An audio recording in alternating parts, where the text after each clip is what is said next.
Aujourd'hui dans l'actualité, la gendarmerie nationale a marqué une étape significative de son histoire à travers une cérémonie empreinte de solennité et de symboles présidée par la ministre de la Défense. L'événement qui s'est tenu en présence des hautes autorités civiles et militaires réaffirme ici l'engagement indéfectible à prendre temps de l'institution au service de la République et du peuple. Léa Virginia Tsam, Gérard Manania. Dans un contexte politique marqué par l'imminence de l'investiture du président de la République, la ministre de la Défense a multiplié les visites dans les casernes. Une rencontre solennelle qui a donné l'occasion au commandant-chef de la gendarmerie nationale de mobiliser les troupes et rappeler le rôle crucial des forces de l'ordre dans la préservation de l'unité nationale.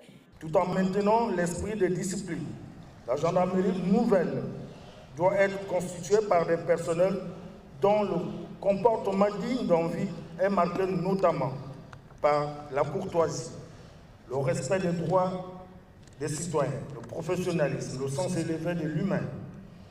Madame le ministre de la Défense nationale, la gendarmerie nationale reste disposée à poursuivre avec abnégation et dévouement l'accomplissement de ses missions régaliennes et répondre à toutes les sollicitations que vous jugerez utiles pour bâtir le Gabon nouveau.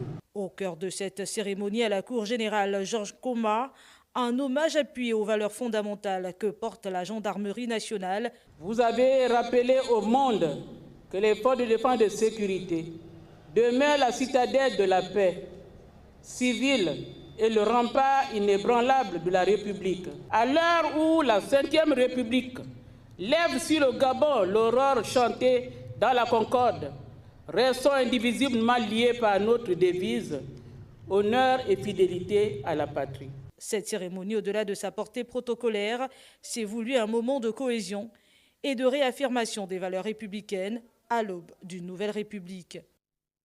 Et à quelques minutes de l'hôtel de ville, à l'immeuble du Pétrole, une séance de travail s'est ouverte entre la tutelle Marcel Abeke et les responsables de la société gabonaise de raffinage, la Sogara, autour du projet d'extension devant permettre, selon le gouvernement, l'augmentation des capacités de production de l'usine. Il s'agit pour l'administrateur directeur général de cette société pétrolière de faire un point d'étape au ministre Marcel Abeke. Lariska Laure et Bertin Osaga pour ample explication. Le projet d'extension de l'usine de la société gabonaise de raffinage était au cœur des échanges entre le ministre du Pétrole et les responsables de Sogara, dont son administrateur directeur général, Christian Avaroyeno. La première phase, c'est effectivement celle qui consiste à pouvoir revamper l'unité actuelle, c'est-à-dire augmenter sa capacité de production, et qui est en bonne voie, qui va permettre à ce que le Gabon puisse être autosuffisant en carburant à l'horizon de janvier 2027. Et la deuxième phase, c'est l'extension de la raffinerie actuelle vers un site qui va permettre à ce que, à l'horizon 2029, nous puissions démarrer cette unité pour permettre à ce que le Gabon puisse produire près de 2,7 millions de tonnes de carburant et couvrir son marché sur les 25 prochaines années à horizon 2050. Marcel Abeke, qui a voulu s'imprégner des contours de ce projet ambitieux, a tenu à rappeler également les enjeux économiques et même sociaux qui entourent l'extension de l'usine. Le schéma qu'ils sont en train de mettre en place, c'est un schéma qui effectivement pourrait être réalisé sans trop de soucis, sans intervention particulière de l'État. C'est-à-dire qu'il ne faut surtout pas qu'il y ait une aggravation de l'endettement de l'État. Donc, ils arrivent à trouver un schéma qui peut s'équilibrer avec les recettes de leur production. La Sogara, qui est aujourd'hui l'unique raffinerie des produits pétroliers au Gabon, couvre un peu plus de 40% des besoins du marché national. Une insuffisance qui va être comblée grâce à ce projet d'extension destiné à augmenter les capacités de production. On parle également de plusieurs emplois qui seront créés, mais aussi des formations spécifiques au métier de la transformation des produits pétroliers.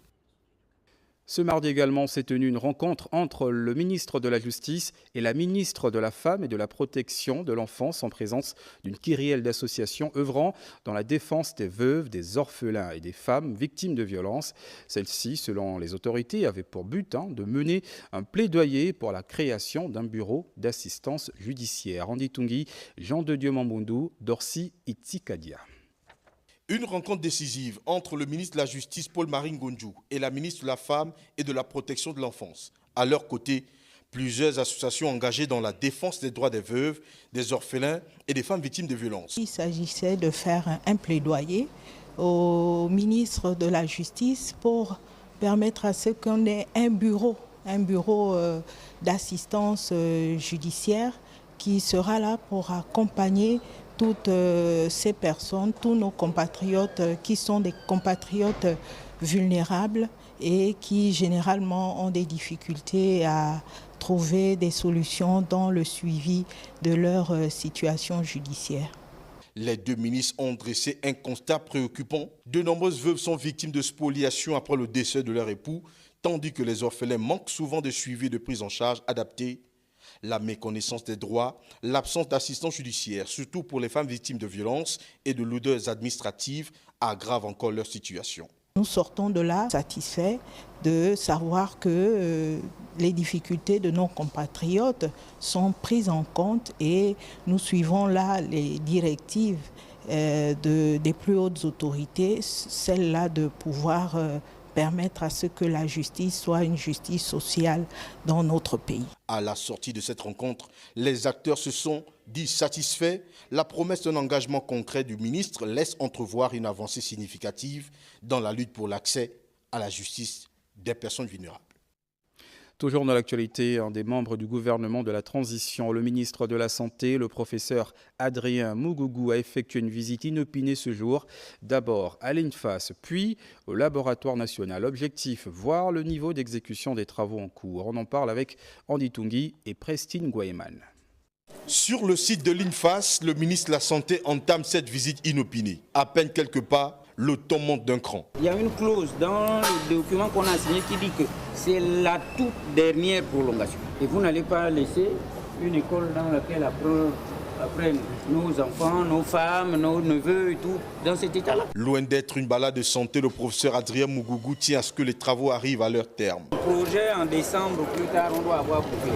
Deuxième étape de ce périple, les travaux d'extension du laboratoire national. Là aussi, les ouvriers se font rares, à l'exception de quelques-uns qui rasent les murs.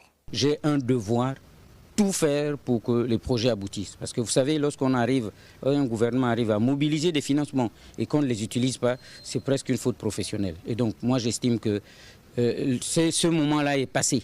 Il y a un an que ces chantiers devaient être livrés. C'est pourquoi le ministre convoque ces entreprises, pour la plupart autochtones, à un sursaut patriotique. Le chef de l'État attend de chaque Gabonais qui a investi en lui le pouvoir de diriger le pays, qu'il fasse quelque chose, chacun dans son domaine. L'infirmier doit bien travailler, l'enseignant doit bien enseigner, celui qui construit doit bien construire. Et il doit se dépêcher parce que chacun doit, là où il est, se dire que ce que je fais m'appartient à moi, parce que ça appartient au pays. Et ce n'est que la somme de tout cela qui fera en sorte que le plébiscite qu'on a confié au chef de l'État là, soit une réussite pour tous. Praticien du secteur santé, le domaine médical n'est plus un secret pour le professeur Adrien Mougougou. Il faut que nous aidons le pays à prendre réellement son essor, martelait-il avant de quitter le site. Retour dans le Grand Libreville pour un autre lancement officiel, cette fois de la campagne de distribution des actes de naissance et d'enrôlement à la CNAMGS ce matin à l'hôtel de ville de Libreville. Les précisions avec Doris Kronkolo et Gérard Magnagna.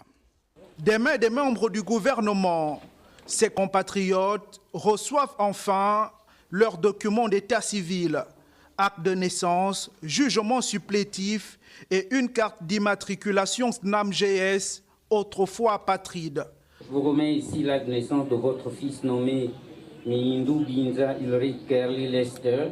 Je vous remets donc votre acte de naissance qui fait de vous quelqu'un qui existe.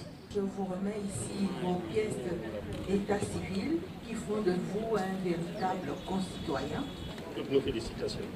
Un geste qui rentre dans le cadre de la campagne de distribution de ces documents administratifs à l'initiative des hautes autorités de la transition. Le social étant placé au cœur des priorités et la restauration de la dignité humaine également, les plus hautes autorités, donc en tête desquelles le président de la République, son Excellence Brice Clotaire Oligui Nguema et le gouvernement de la transition ont pensé qu'il était important de reprendre avec ce programme. Un soulagement indescriptible pour les bénéficiaires.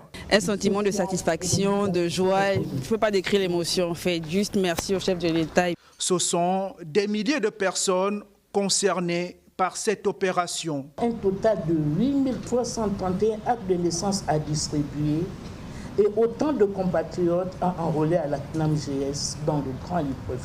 Lancé en 2015, le programme Citoyenneté et protection sociale va s'étendre sur le territoire national. En sport, le ministre de tutelle Patrick Barbera-Isaac était cet après-midi dans les locaux de l'Office national de développement du sport. Une visite de travail pour justement rencontrer toute l'équipe et échanger avec la direction générale et partager sa vision managériale au terme de sa période d'observation. On en parle avec Taviani Maélé, Ludovic Bitegué et Adeline Abemondo. La direction générale de l'Office national du développement du sport aux côtés de son PCA a reçu dans ses locaux au centre-ville la visite du ministre des Sports Patrick Barbera-Isaac. Une descente de terrain pour fixer le cap. L'Office en tant qu'outil a été, je suppose, plusieurs fois remanié puisque nous avons été scindés. Il y a une scission par rapport à la partie culture, mais c'est un outil qui reste très efficace, très impliqué. Tant dans un certain nombre d'infrastructures qui sont essentielles en ce moment pour le développement du pays. Devenu Office national du développement du sport par décision du Conseil de ministres tenu le 27 mars dernier, l'ONDES va connaître une réorganisation importante qui devra véritablement servir le secteur du sport et développer la nation sportive. Ça a été l'occasion pour moi de rencontrer l'équipe au complet. Donc toutes les personnes aussi qui sont dans les coulisses et qui sont responsables d'autres postes d'encadrement est très utile, très précieux parce que ça élargit un peu ma vision et comment je peux impliquer plus utilement et plus efficacement l'Office dans les activités du ministère. Échanges fructueux et projections réalistes pour optimiser les ressources, mieux répondre aux enjeux en vue d'améliorer la pratique et l'organisation du sport dans notre pays. Nous vous l'annoncions depuis hier sur nos antennes. Les étudiants de l'École nationale d'art et manufacture viennent enfin de percevoir leur bourse, restée impayée depuis septembre 2024. Et ça s'est passé ce matin. 7 mois d'attente pour une enveloppe globale de plus de 301 millions de francs CFA débloqués par l'État. On en parle avec Claude Sach-Boussougou-Matumba, Belinda Igonzi et Médarengeng. La distribution des titres de paiement du Trésor se fera ce mardi 29 avril 2025 à partir de 12h00 à l'ENAM. C'est effectif. De la parole à l'acte. Les bourses sont enfin payées. Un soulagement pour ces apprenants. C'est une satisfaction pour nous. Les ordinateurs qu'on n'a pas pu avoir, on va pouvoir acheter cela. C'est une joie, une grande joie, parce que nous avons plaidé pour ça. La somme couvre 7 mois de bourse, de septembre 2024 à avril 2025, mettant ainsi fin à une période marquée par les tensions et les difficultés financières pour de nombreux étudiants. Nous avons aujourd'hui à donner à 595 apprenants leur titre de paiement du Trésor, avec 336 pour la licence et 259 pour le cycle de l'ENA, c'est-à-dire ceux qui entrent avec le BEPC, pour un total de 301 343 000 francs CFA. Ce geste salué par la communauté estudiantine est aussi perçu comme un signe de volonté politique, celui de ne laisser aucun étudiant en marge dans un secteur aussi crucial que la formation artistique et technique. Le gouvernement en est bien conscient. La manipulation n'est pas bonne, qu'il faut éviter d'être manipulé, quelle que soit la personne, que ce soit des syndicalistes ou des tierces personnes, il faut qu'ils apprennent à avoir de la personnalité et comprendre, parce que l'administration n'est pas contre les apprenants, nous sommes là pour eux. Nous cherchons des solutions pour régler leurs problèmes. Le paiement effectif de ces bourses marque donc un tournant dans le quotidien de ces jeunes qui peuvent désormais se concentrer pleinement sur leurs études et leur avenir.